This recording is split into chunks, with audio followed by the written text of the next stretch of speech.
How to reactivate Facebook account.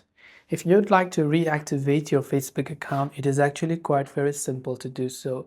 If you deactivated your Facebook account and you reactivated it, to reactivate it, it's not a special process. You just have to try to log into that same account that you deactivated.